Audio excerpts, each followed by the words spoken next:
time, I'd like to call the meeting of the Hardin County Board of Education to order. And we'll start off with the Pledge of Allegiance.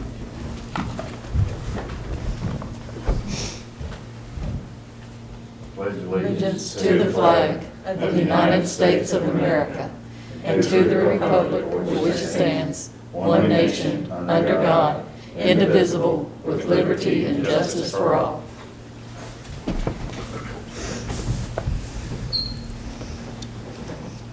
Okay, board commitments. Got those Give me up, just, Dawn? I got it. All right. To improve our effectiveness, the Hardin County Schools Board team commits to keep children first, listen, be prepared, be professional, demonstrate financial stewardship, represent the entire district and support district goals, and support board decisions. All right, thank you. Recognitions, no one, John, thank you. Focus on academics. Mr. Sutton, you got anything you want to? No, sir, that's not really. All right.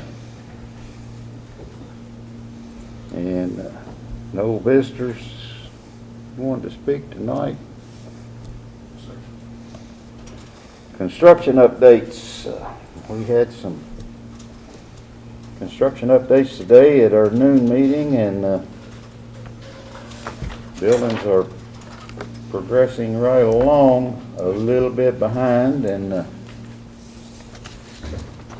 don't think we're quite sure if we're going to be able to meet the dates that we wanted. But anyway, continue on and push to get the students in those new schools as quick as we can, although we want to try to have them 100% complete before.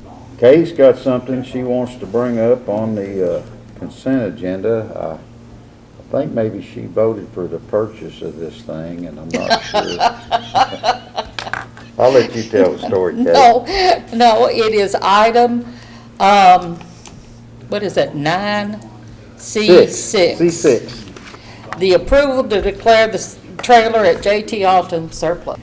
When I was a freshman in high school, I had a geography class in a trailer at North Hardin High School.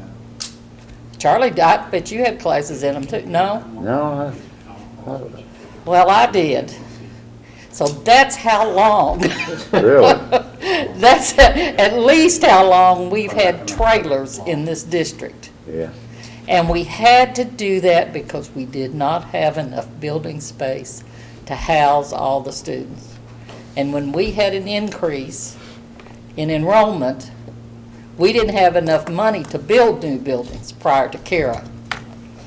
So we bought these trailers.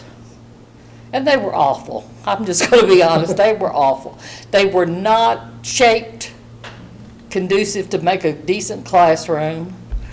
And they were hot, they were cold, they were just awful. And they didn't, you know, wasn't very many years before they began to deteriorate greatly, and then they got really shabby. So I am just so pleased that we are finally getting rid of those things. And I pray to God we never have to buy another one. Hear, hear. Hear, hear. So that's what I wanted to say about that. I was in trailers for a couple classes at Sonora Elementary. So, and they were brand new, and then they were shabby, and it was a quick transformation. So, and they were cold, and they were hot, and they smelled like formaldehyde, and it was not a good experience. It was not a good experience, and it was very unfortunate that we had to put students in those things for as long as we did. But there wasn't anything we could do about it. It was the only way we could house them. It'd be a hard decision to go back to that unless it was a emergency need of a burned building or something, you know, you had to, and then I would hope it would just be a lease situation until the new building was put up. But we're very fortunate here in Hardin County. We have nice schools, and some people says that we spend too much money on schools. We've talked today in a construction meeting about 250,000 concrete block. Is that right, John? He said 250,000, I believe. 250,000. 250,000 concrete block in one of the schools down there. East And, Hardin. you know, we could have chosen not to have the concrete block structure, which hopefully is safer, more fireproof, just totally safer than a metal built or especially a wood studded type structure. And so I guess for the people out there that, you know, don't like some of the expenditures we're doing, at least we're doing it the safe, right way. And, Well, you know, I think if you do any research on the impact of environment on learning, you will find that it has a great deal of impact, and it's important. Yep. And I think we need to have nice places for kids to go and learn. I agree. We want them to want to show up, and we want to be able to show them to staff and want them to come here to work. That's and- right. And that helps the local economy because we have well-trained people ready to enter life. So it pays off. Uh-huh. so as we're speaking about that, we're, got approval of a BG 2 and 3, design and development documents for Central Hardin renovation project, which, hopefully we'll have the other schools in before we get into any construction on that, but we are moving forward with renovation. Part of that building is getting quite old, and it don't meet the guidelines that's recommended now for a school. And we had a $4,000 donation for Chromebooks that was anonymous from a family, and we appreciate that. They chose to be anonymous, but I think they said the Chromebooks are about $250 a piece, and so they'll buy a few Chromebooks for some needy I think I figured about 16. families. Yes. And Wonderful. That's good. Thank you. Absolutely. so we appreciate that.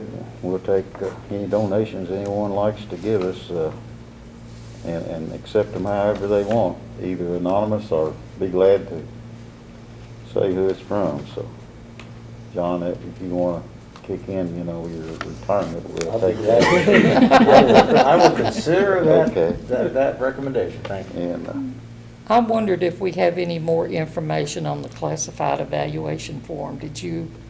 Were you able to find out anything about that? No, No. the classified evaluation form, we will run that through legal before. Okay, okay. We make sure, but no, I was not able to do that Okay. today. we're approving school-wide fundraisers for next year, or this year, and our next year. So I think you Okay. could vote on the consent agenda. I did want to, if I may, the West Point, part of, on here, the West Point voters will be part of Division 5 precinct. So we want to make sure West Point voters know to be registered to vote so that when it comes time for a board election, that they have their voice heard. So we just want to make sure the West Point voters know that they are going to be in the 5th precinct of the board elections. Division 5, who is Yes. that? That would be Miss Johnson's. Oh, okay.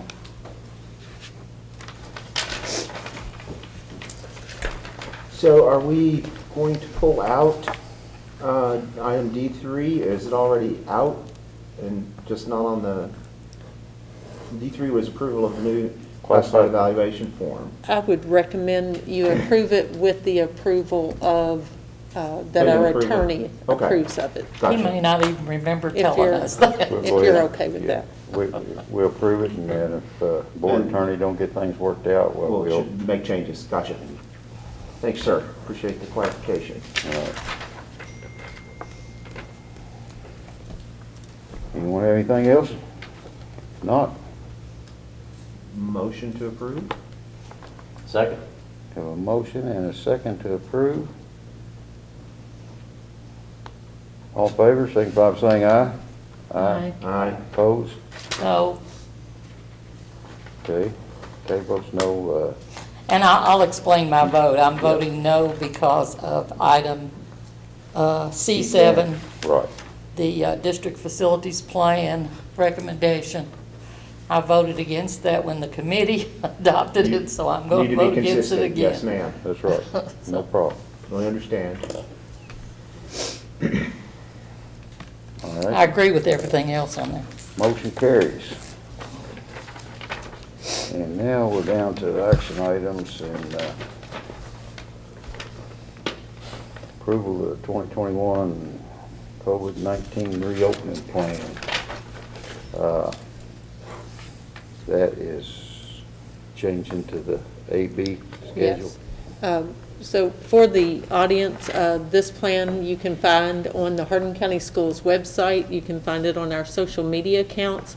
It has been out for the entire month. The change that we need to let people know is that we have gone to an A-B schedule, and what that means is we have divided the students in half, and it worked out perfectly. Our high schools, the feeder pattern of middle schools, and the feeder pattern of elementary, all separated for A through K, would go on Monday and Thursday, and L through Z would go on Tuesday and Friday. Now, if there was a family that had two different last names in that household, the school would notice that and put them on the oldest person's schedule first. And then, of course, if the families, we realized some families were not comfortable with their sixth grader being home with their eighth grader. They do great independently. They don't do so great together. And so some families have called to say, can I have one child on Monday and Thursday and another one on Tuesday and Friday?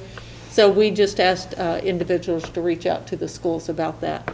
The other part of the reopening plan that I think is important is that lunch will be available for OLA students, and that is our Online Learning Academy. You can find out about that on our document. And it is important to know that those meals are free to students who are eligible for free lunches. Breakfast is free to everyone. Lunches, if you are a full price student, then you will pay full price for that as well.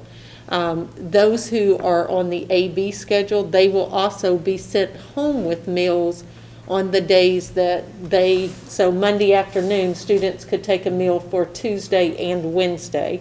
And then the students on Tuesday would take one for Wednesday, Thursday.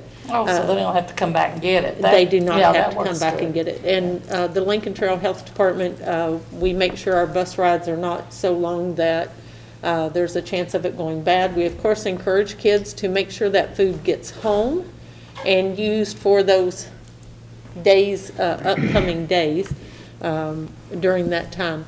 The other part of it, you will notice in there, we do have the guidelines of how we will do contact tracing and all of that. So I will, when it comes to the superintendent's report, I will go over that. But the biggest thing for the board to know is that we have gone to that AB, and that allows us to do social distancing. As I indicated before, our numbers were such that we were not able to get our classes small enough. We had classes with 28 students at some of our schools.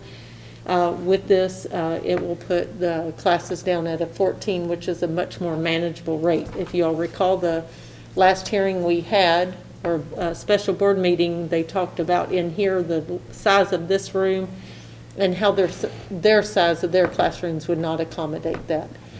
Since that time, Mr. Sutton, would you please tell us the total number of students who have chosen to go to the Online Learning Academy? While he is pulling that up, I just want people to realize the level of patience we need them to have during this process. So from the beginning, on August 3rd, we have had several more students to join the Online Learning Academy. We are still significantly higher than other districts with students choosing in-person instruction. But if you just let us know on Friday that you were coming to the Online Learning Academy, we have to place students in a grade with the teacher who has the space for that. So there is a lot of planning that has to go into this based on the number of students, based on the number of staff. So I realize people want an answer immediately. We are a generation of now, but there is a lot of planning, so I just ask for your patience with that. As of Mr. Sun. today, on 8/20, now this does not include preschool numbers, we have about 14,383 students enrolled in our district. 3,496 had requested the online academy. So 3,496 on the OLA. That means in person 10,887. Now you're going to ask, what percent does this put us at for the online academy? It's 24.31%. Now today alone, we had just the example in one of our middle schools. They had 16 more kids to request the online academy today. So while we're working, it's kind of like trying to hit a moving target. While you're adding people to the online academy, you're having to create schedules. You're trying to hire teachers. At the same point, that's what we were focused on today, was hiring more teachers for the online academy, both elementary school and middle school. So we feel like we have a good product if we can just get the communication out. The high school online academies are taking place within the high schools. I think if you could ask me if we could go back and do it again, we probably would have kept the middle school online academy within the schools. I'm not sure that would have been best for elementary schools, but we're all where we are. I think we have buy-in from all the principals. We have support. The teachers are working hard. They're working together. I think it's just a matter of us getting our student-teacher ratio down by getting some more teachers involved. And we've moved some more teachers out of the schools today into the academy, and the teachers have been very receptive when we needed them to do so. So we're ready to go. I mean, we really are. What do you mean doing the online academy in the school? Well, with the high schools, with the elementary and middle, we were able to actually take teachers assigned to those schools and pull them out of the schools and teach kids across the district. Okay. And it worked. You're going to say, why does it not work for a high school? When we started taking teachers out of a high school, when kids needed AP, dual credit, certain electives, graduation requirements, you couldn't let certain schools start pulling teachers out and still be able to meet all the needs of the students. It's been a challenge even when doing it within their own school, making sure kids that are sitting at home get an AP course or a dual credit course. And we're still talking constantly about how we can make that happen for kids that may only have, you said, give me an example, maybe 4 kids that are in the online academy that need an ROTC course. That's very hard to do online. That's a very active course you have to be present for almost. So, but we're working at looking at options for that. I believe also we had just at Rineyville Elementary today 8 students who were on the Online Learning Academy, and they now want to come back to school. So to place those students from Once again, online to a moving school target. is difficult. How When long will are the we going to target stop continue to them? make those changes? I It think, won't. I think being with the situation we're in, we have to allow every family the opportunity to feel safe and get the education they feel like they need in the situation we're in. So we're offering that to every family, and I'm hoping by Monday when we get into school, things are going to level off. The 10,800 kids that have chosen to be in school, we're going to have a great day, because you got to realize only half those kids are going to be there on an AB schedule. So our social distancing, our safety procedures, our masks, our taking temperatures, it's all going to come together. And Now, let's say a family elects initially to do in person, but they change their mind. When will they be able to go to the online academy? we're asking them to do it at the cut points for elementary, middle at the end of the 9 weeks, for high schools at the end of the trimester. Okay. And we're talking to parents every day. We're taking about 40 calls a day apiece. So we're kind of seeing on Oh, I'm average. sure. I'm Mr. sure. Thomas, myself, Brandy, and we're just asking, be patient, give it a little bit of time. You know, we know that we just have to be patient and give something time to work. It's not going to happen great the first day, but it's going to be great after a few weeks, just like anything else. It just takes time. I've had several And we've questions. never done this before. Well, I've had several questions about attendance, how we're going to take attendance. A lot of it's going to be based on participation. In the online academy, every day a kid is supposed to, that's one thing good about the online academy is it's based on the school day. Last year, non-traditional instruction, you could have slept till noon and got up and had your assignments waiting for you. That'd have been perfect. Well, it would have been great for a kid, but now we're saying you got to be online at 8 o'clock, ready to sign in for your link for your first period class and meet with that teacher. And even on your off days, you're going to be expected to come in for a morning meeting. get some reminders, and Well, get they them have to started. log in They do. they have to log in, so then we'll have a record of, Exactly. And work completion shows participation. yeah. Yeah. I like that. I mean, I just feel like that That student seems is necessary, required to yeah. be there, and It that's is. great. The NTI that you said get up and do their work whenever they want to, that's not getting it. It worked for some. A good student. Now, I read or heard somewhere that they're recommending now that masks be required for as young as 2 years old. Is that right? It depends on The- whose recommendation, but Right. What the CDC came out with said from 0 to 2, it's really not practical, and mainly because of strangulation. Yeah, it's not It wouldn't safe, take, it's yeah. not safe. However, for age 3 on, they are recommending So the we're mask. requiring our 3-year-olds to wear masks too? No, we're not in our preschool program, but we are In with kindergarten kindergarten. students. Okay.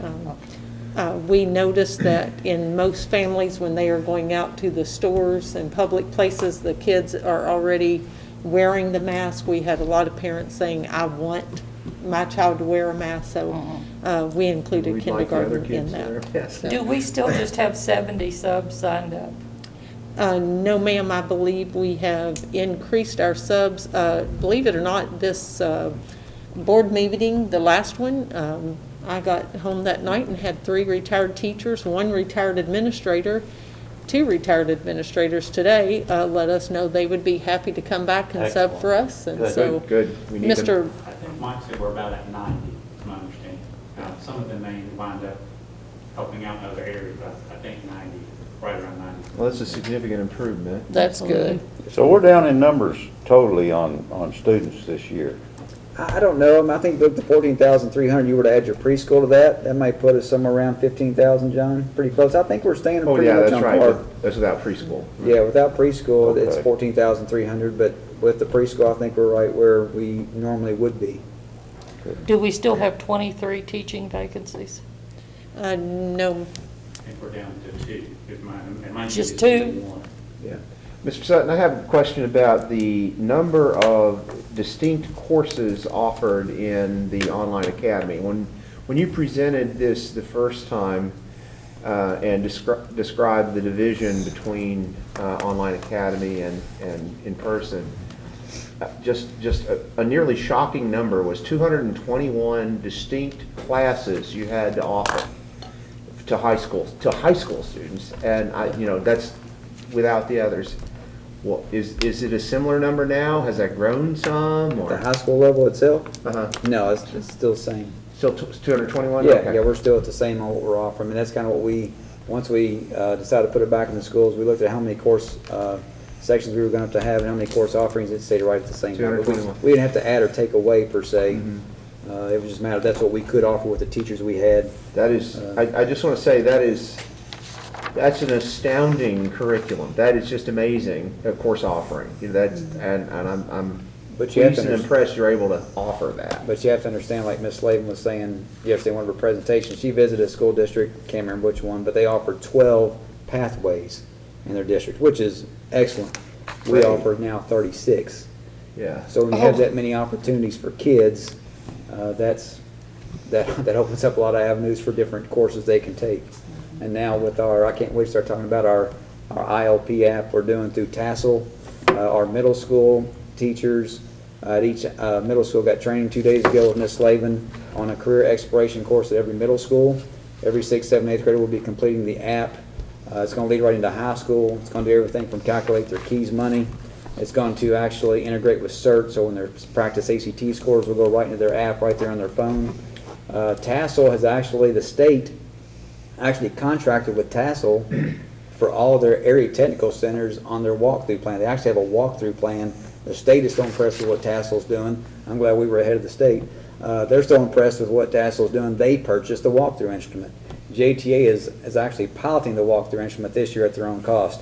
We did not pay for that. We're only paying for the ILP, Individual Learning Plan app. So we're on the cutting edge on that too. And we jumped on board on that pretty early, and some people kind of question, I think. But I think once people see what this can do, the tasks the kids are going to do every Tuesday or Tassel Tuesdays in middle school, I can't wait to show you that as the year goes on. And Ms. Look forward to Slavin seeing has been great. So there's going to be so many things I think we're doing that's great. They're going to get overshadowed here for a while because of this. Yeah. But we can't take our eye off the kids. We can't take our eye off instruction. Right. We can't take our eye off what's most important. And whether they're sitting at home in Online Academy or whether they're with us, we're going to be getting those things out to them as well. They're going to have the same opportunities to get that app started, and we've got to keep thinking about ways to communicate. That's going to be our biggest challenge, I think, this year. Great. So Well, a lot of great things, though. I could talk forever about it, but we just want to glad get you're started. excited. Yeah, I'm excited. I get excited talking about it. But That's we great. just got to get started next week. It's going to be a great week. Good. Yeah. Okay, Thank you. Yeah. thank you. Thanks. I move that we approve the 2020-2021 COVID-19 reopening plan. And I'll second. Have a motion and a second to approve the reopening plan. All in favor, signify by saying aye. Aye. Opposed? No, No? Okay. I'm on a roll. She's on a roll tonight. All right, we had one no. Motion carries. And now we're considering a resolution authorizing a contract, lease, and option with the Hardin County School District Finance Corporation. And so at this time, I'll recess the regular meeting and call to order the Hardin County School District Finance Corporation special meeting. Have a motion and a second to approve. All in favor, signify by saying aye. Aye. Opposed? Motion carries. Hello, everybody. Hey, Chip. Hey, Chip. Thanks for accommodating me and the inability for our group to travel right now. That's where we are, but I wanted to bring to your all's attention the refunding opportunity. I don't know if John's had a chance to give you all much of an update on it, but just wanted to review with you all the opportunity to issue new bonds in advance of the call date on those 2013 bonds. I mean, if we can do it successfully, we can save quite a bit of money. I have my file up here. I think it's what we're looking at is it's roughly saving about, if we can pull it off, about $140,000 per year in savings for a gross savings net of all costs of $1.8 million. And what we're doing is issuing taxable bonds in advance of the call date. You all may remember it's been a couple of years since we've done this as a board, but we in the past would, if interest rates were low enough, would do what we call an advance refunding. That's exactly the same thing here. So we have everything teed up. We have bond documents before the board, and I'm happy to answer any questions you all have, but with your all's approval tonight, we can, John, and we can move forward and get this thing, try to get it to market and get it sold. I'll make the motion. Yeah, I don't need a lot of discussion on that. We understand Anytime what we it can save means. that kind of money, I'm all for it. If I could interject just one comment, Chip, could you talk a little bit about the negative arbitrage? Am I using the right term? You are, yeah, so this is an important point to consider. So of course, the savings looks nice at $140,000 per year, $1.8 million net of all costs. We're lowering interest rate from, in the 3.5 range or wherever it is down to 1.75. So it makes a lot of sense. Yeah. But as John points out, we're going to be issuing debt today that's going to sit there for a couple of years and really not do anything until the prior bonds, the 2013 bonds, are callable in 2023. So that creates what's called negative arbitrage, because we're issuing debt today, it's not doing anything, we're paying interest on it, and then it gets used. And all that's factored in that $1.8 million number from net of that negative arbitrage. But let's see here, the negative arbitrage that we're currently looking at is it's almost $600,000. So what does that mean? What it means is that if we waited and we just said, hey, you know what, this looks good, but I don't think interest rates are going to go anywhere. Let's wait until 2023 and then issue tax exempt bonds that can be used right away, because the bonds will be immediately callable in 2023. Then we would have more savings. We wouldn't be issuing debt now and paying interest on it and having it not be used. And if we could do that, instead of $1.8 million, it'd be $3 million of savings net of all costs, which is about $280,000 per year. So it's almost double the savings that you can get now doing it taxable. So this is the proverbial bird in the hand, two in the bush kind of question. You know, we know where the market is today. If we can get it done, it'll do about at least $148,000 of savings. But if we wait and interest rates don't change, then we can almost double that. With the caveat being, we've got to wait 2 years and hope the rates don't change.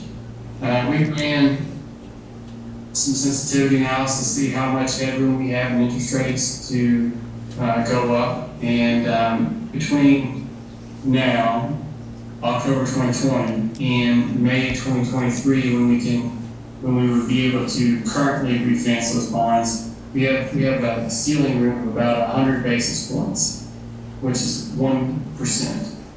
So if the prevailing interest rate is 1.75%, we can let rates go up to 2.75%, and then we're at the same place as we are today. If that makes sense.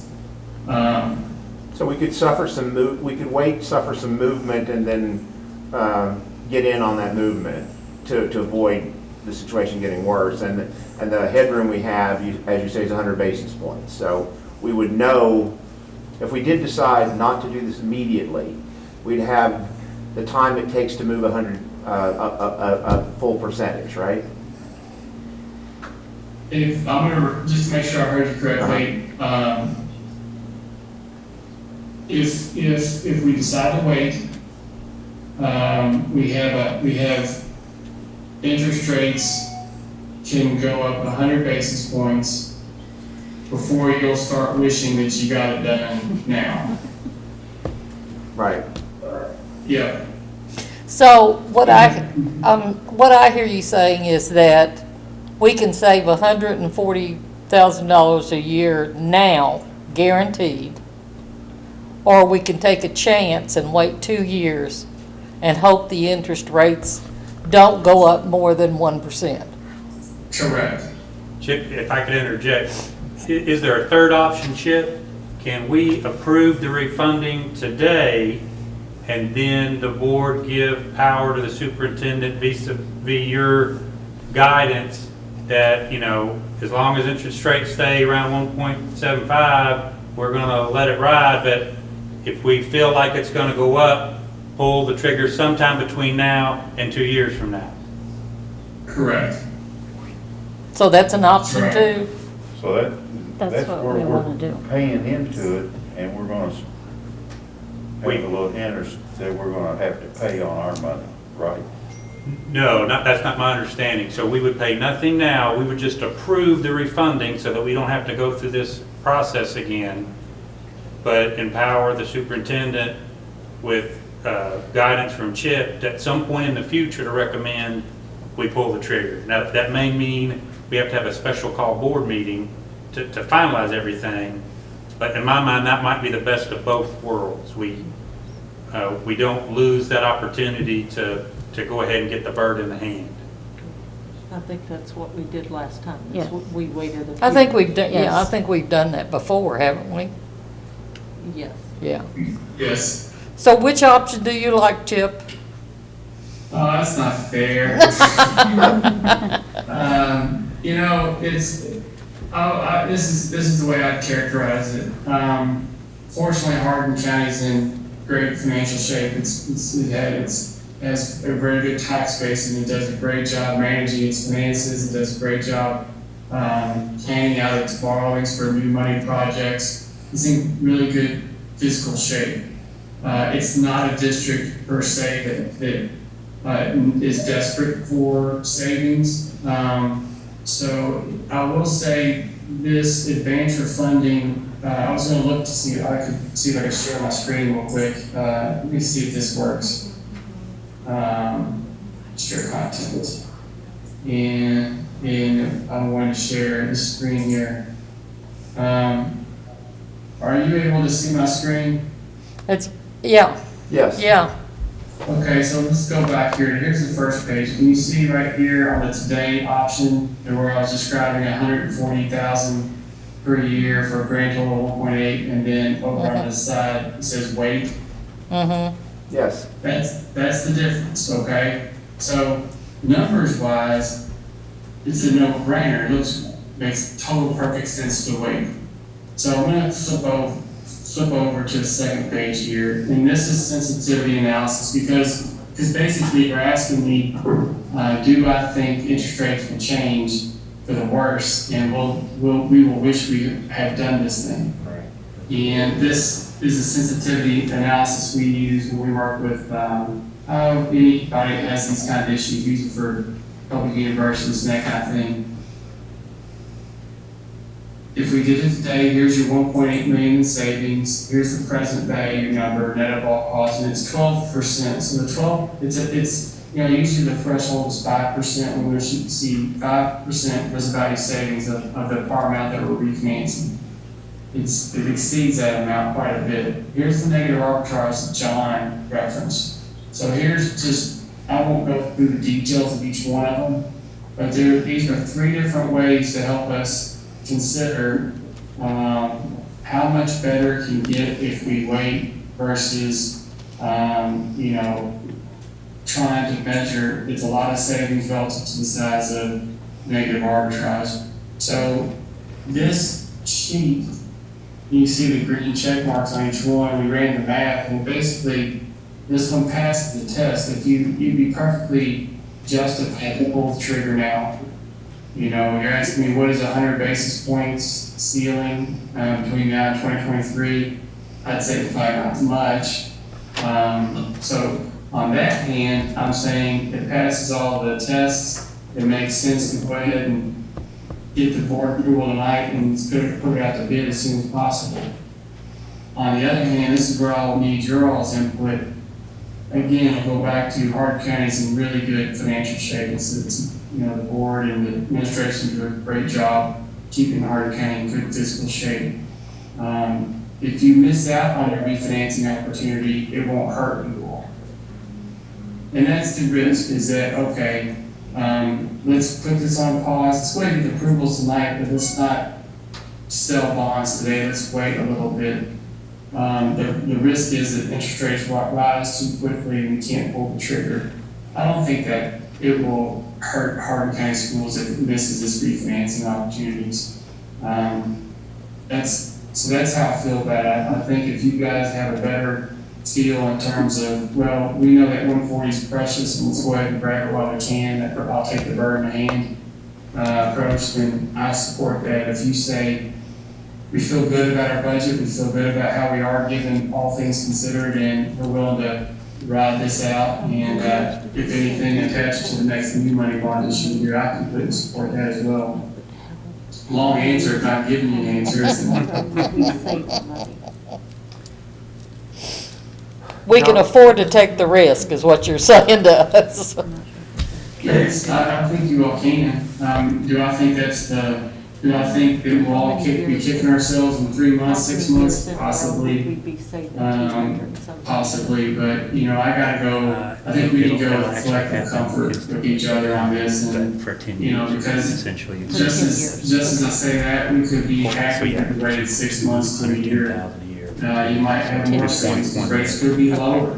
If you wait and interest rates stay low, that's the tricky part. So John, what do you feel? That's a good question, and I'm just like Chip. Here goes my evasive talking out of both sides of my mouth. I mean, if it were my money, I would probably definitely wait. I would, do I think interest rates are going to dramatically increase, especially in the next 6 months? John Stith personally doesn't think so. Now, after 6 months, I'm not as confident that this isn't my money, and $140,000 a year is a lot of money, so I can support either decision. But if it were my money, I think I would try to approve it tonight, and then I would wait, and as rates start to rise, I'd be calling Chip relatively quickly. So, am I right that the first option gives us 1.8 million more in our bonding capacity? Well, your bonding capacity would probably increase a little bit more than $1.8 million. I mean, yeah, the answer is yes, at least that. That's correct. At least that. So the other one, the other option would be more than that, though, If it worked out. if it works out. It would be close to $3 million.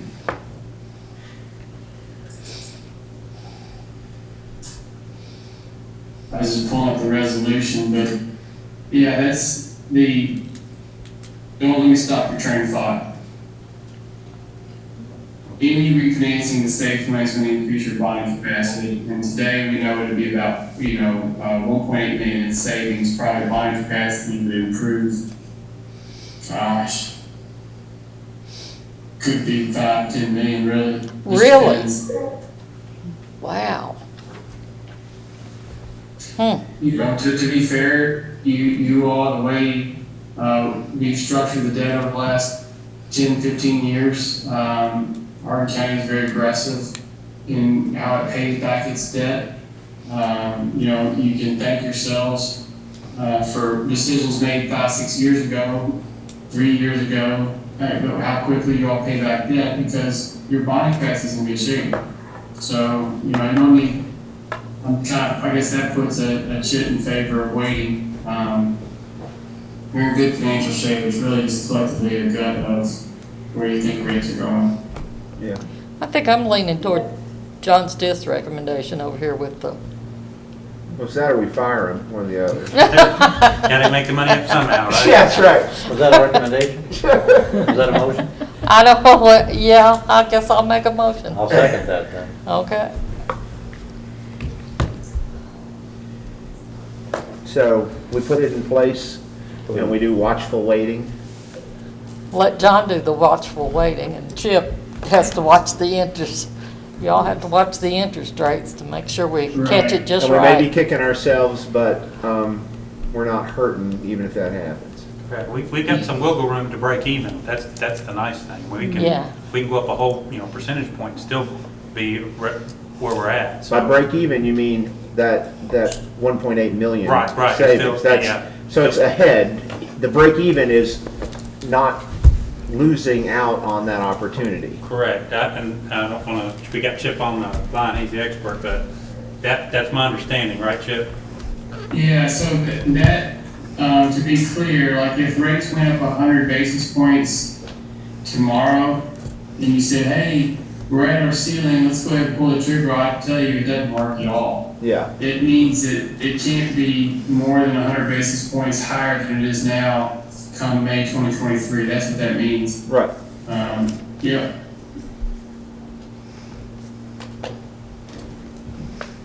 But if you kick yourself, even if it leaves a bruise, it's not going to hurt the district at all. Really, it won't. And we'll keep watching this. There's going to be we have clients that are going to pull the trigger on it in and out of the K-12 space. So this is going to be more and more common. So we've been through this before as a group. So we'll just keep watching. Our suggestion would be to approve the resolution tonight, and that just all that really does is kind of save you all the conversation later and gives the administration and us the clearance to pull the trigger when it makes sense. But that's where we are. Yes. I think you have done an excellent job of keeping on top of our account and making sure we get all the savings we need. So I think we can trust you on this one too. Yeah, so let's take that resolution and go with that. All right. Appreciate it, Chip. Chip, I think, are you ready to, do we have to read the resolution? Yeah, it would be good for us to kind of go through that part Yeah, of let's it, do that. and I can read this resolution. Or did you want to read it, Ms. Jamie? Do we have to vote on it first, or does he read No. it first? We done last time we did this. Thank you. Or letting him do it this time? I'll let Chip do it. Yes, sir. Chip, where'd you go? There he is. There's a resolution. I think we're buffering. Chip, are you still there? We've lost him.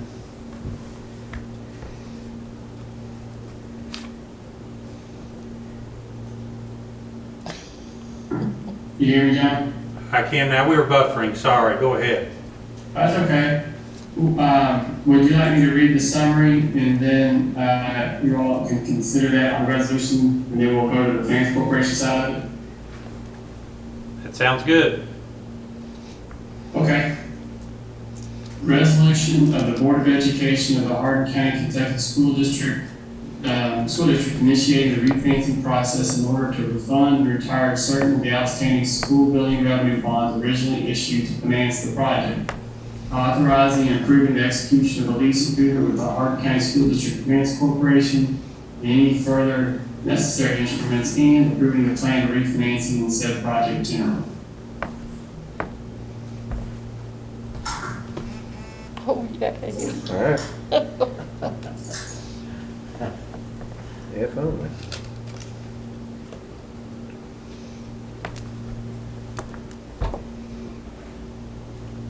You get that, John? Yep, we got it. Are you trying to show a different screen now? No, I was pulling up the Finance Corporation for the next step. That is, if you guys approve this one. That's all I needed for So that. is that If you're on technically the first and second and 10B? acceptance of that, that takes care of the board's actions. never So did. we need a So we motion. need to vote. All right, that was I've already really- made the motion. All right, we have a motion and a second. All in favor of the motion, signify by saying aye. Aye. Opposed? Motion carries. All right. And then I think you're on to your next part of the agenda, John. Okay, you care to bring that, since you're driving, you care to bring that up? This is what the Finance Corporation, part of it, where you all think I need to, what's the technical term I'm looking for, John? Recess, and then. Recess, convene reconvene? a special call meeting of the Finance Corporation. I thought we'd already done that. I think we But may have, shouldn't have. I think we skipped a step on it. We've already done that. You want us to do it again, or are we okay to move forward? If you've got the Finance Corporation call to order, that's good for me. We have minutes, the attorneys drafted minutes of it, so it'll all be recorded correctly. So if, you want to, so when you say this could be the Finance Corporation right here, right now? Yes. This could be this one, if that makes sense to you all. Yeah. Yes. You weren't online, but they did that right before you got online. Okay. Oh, did they already do this one?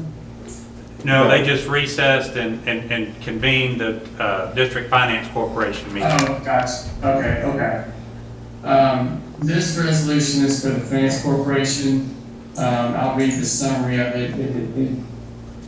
It's a resolution of the Board of Directors of the Hardin County School District Finance Corporation providing for the issuance of $15,070,000 principal amount, which may be increased by an amount of $1,500,000 or decreased by an amount determined by the corporation to be in the best interest of the corporation. School building refunding revenue bond series of 2020 dated or date of issuance of the refunding bond. There's no periods in this. In accordance with sections 162.120, 162.300, 162.385, and 58.180 of the Kentucky Revised Statutes for the purpose of retiring prior to their respective maturity certain of the outstanding Hardin County School District Finance Corporation school building revenue bond series of 2013 dated August 20, 2013, the prior issue, through the deposit and investment in escrow of the net proceeds of the refunding bonds, providing for payment of principal of and interest on all bonds of said prior issue by redemption in advance of maturity, providing for the creation of certain funds to effect the defeasance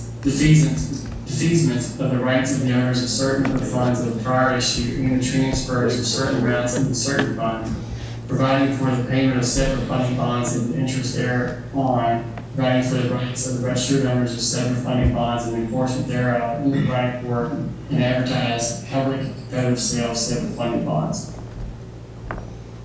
Do you need a motion now? Yes, sir.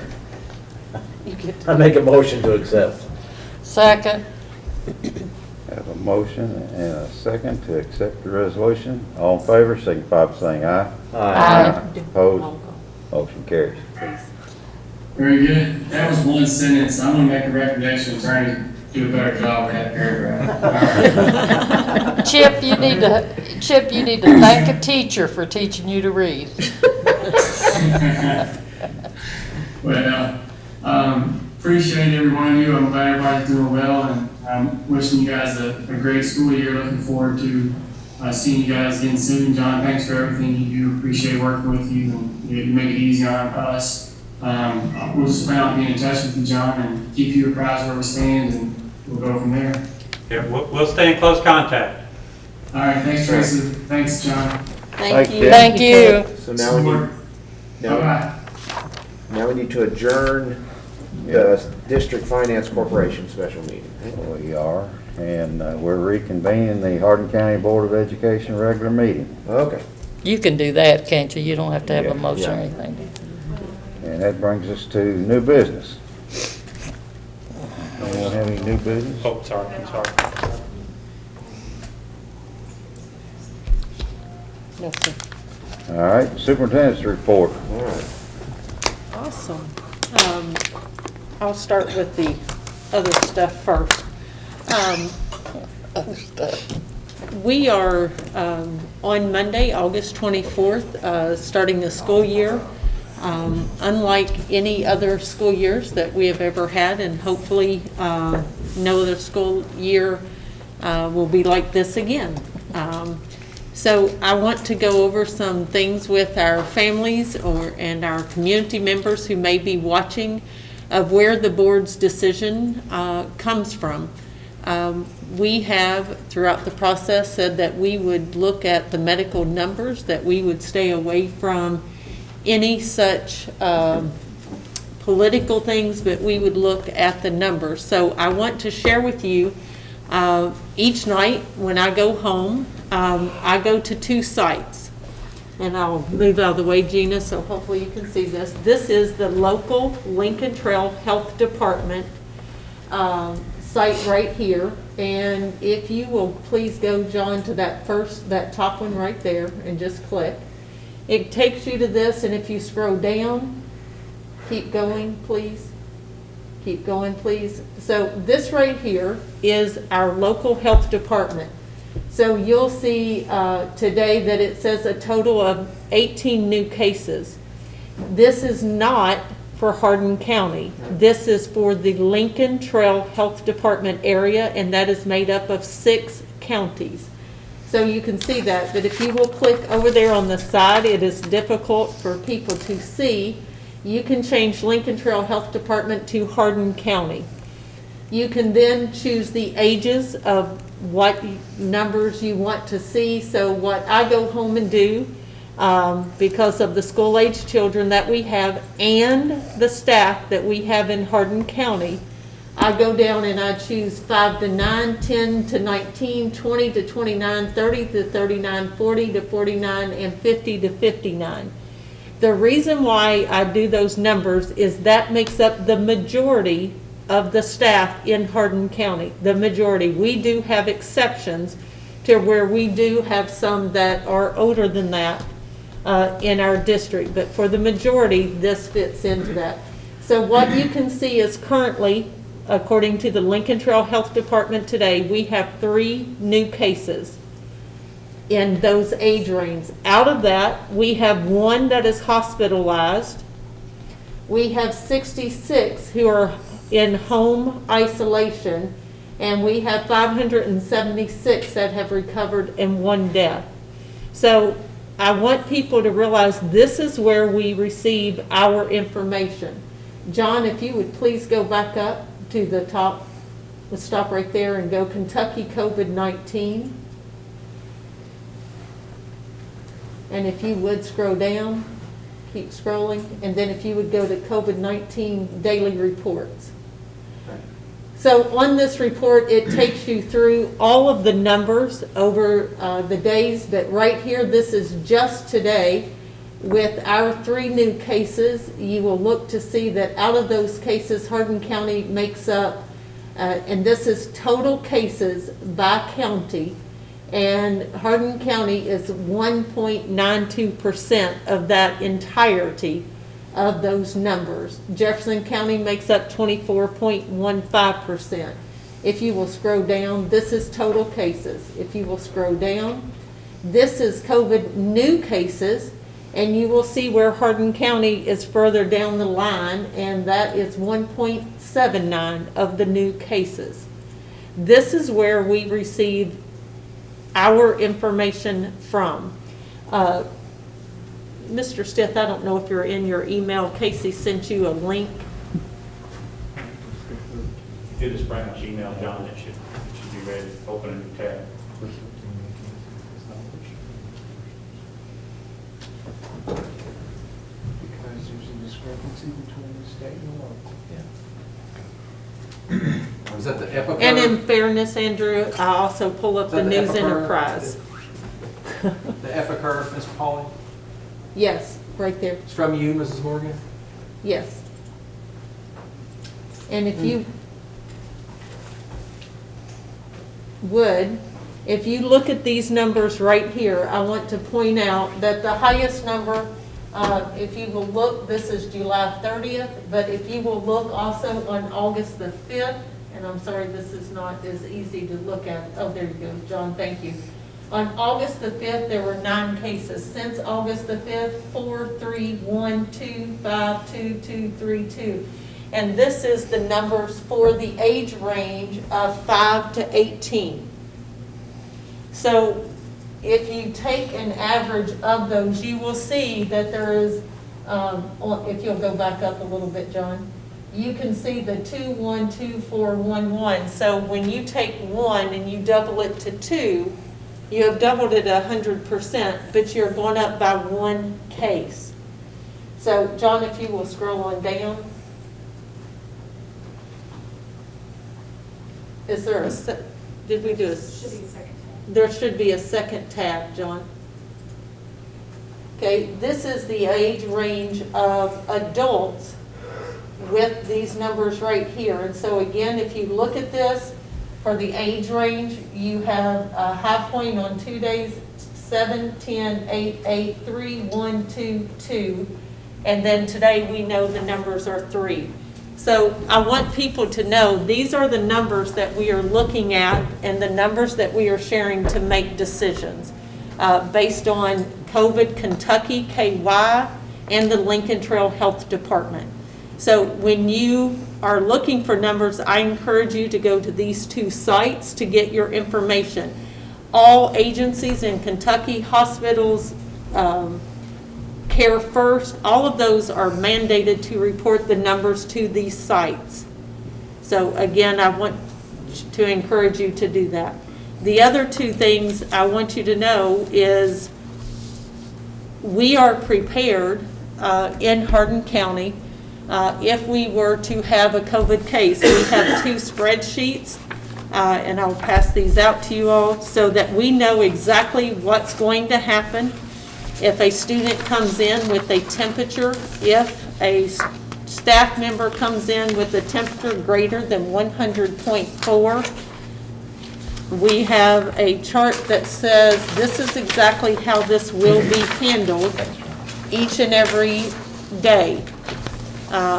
Will they need to go and see a physician?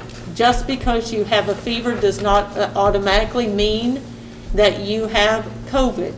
There are other issues out there, and we would ask that those families take that student to a physician, their primary care physician. The primary care physician that knows them very well would be our recommendation.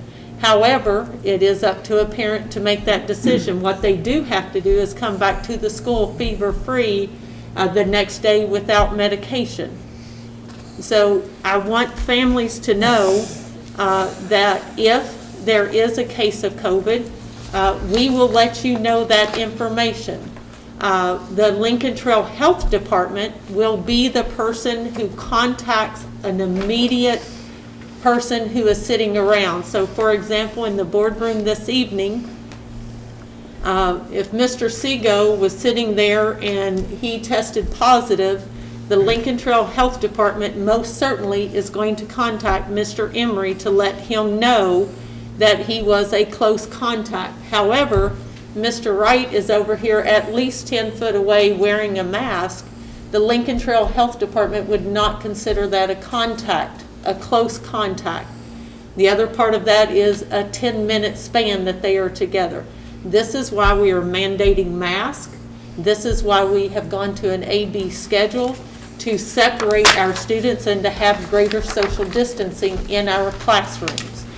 So I want people to understand that if and when we have a positive case, the school will be notified through a one call, and if it specifically involves your child, you would receive a phone call from the Lincoln Trail Health Department, not the school, because it is a medical situation.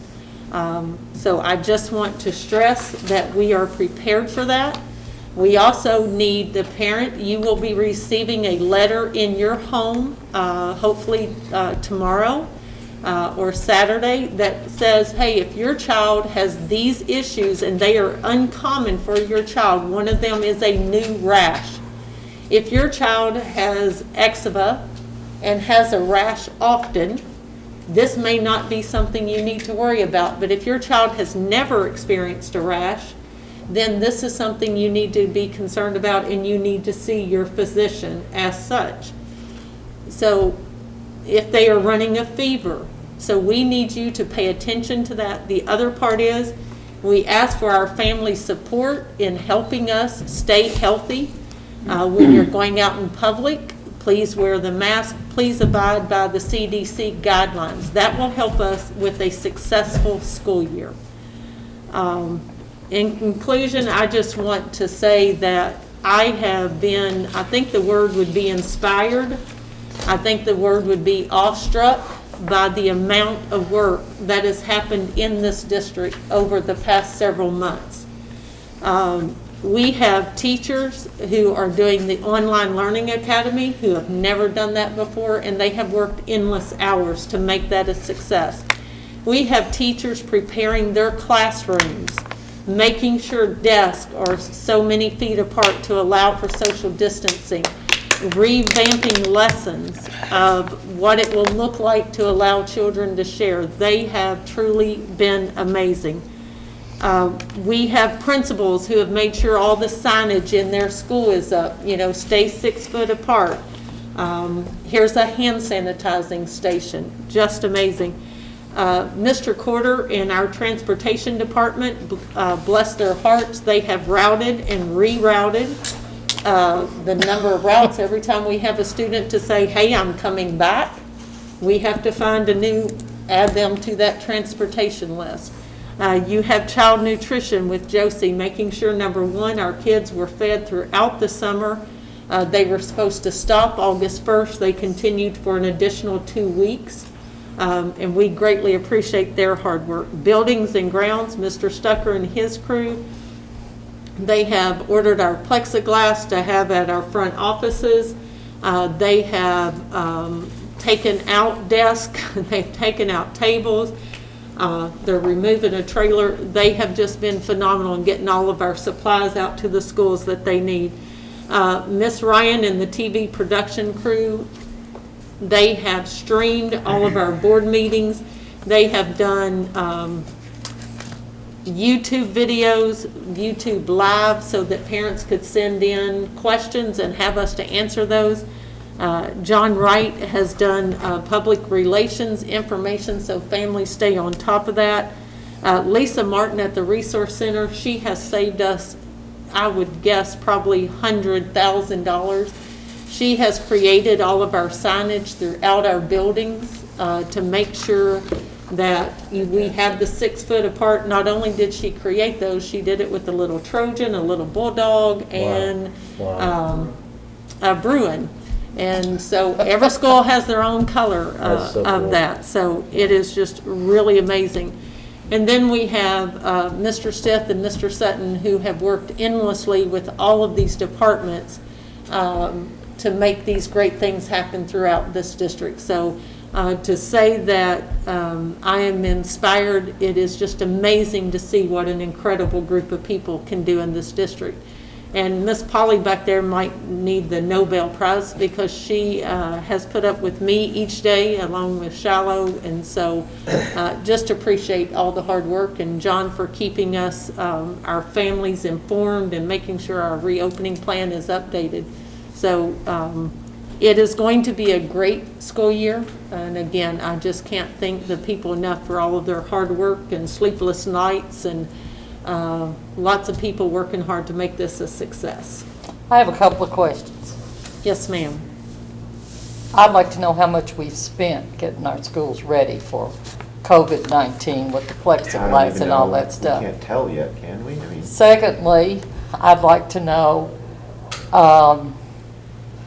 how testing, talk to me about how we're going to handle testing. You mean like testing for COVID? Mm-hmm. Okay. First off, the price that we are paying for all of this, we are coding everything that comes through. So you got to know that back in January, we were experiencing flu. Okay.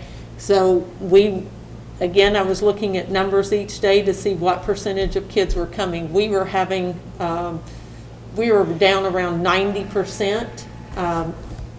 Flu rate at that point. In attendance? 90% in 88. attendance. Yeah. So John had already ordered sanitizer, he had already ordered rags, spray bottles and that.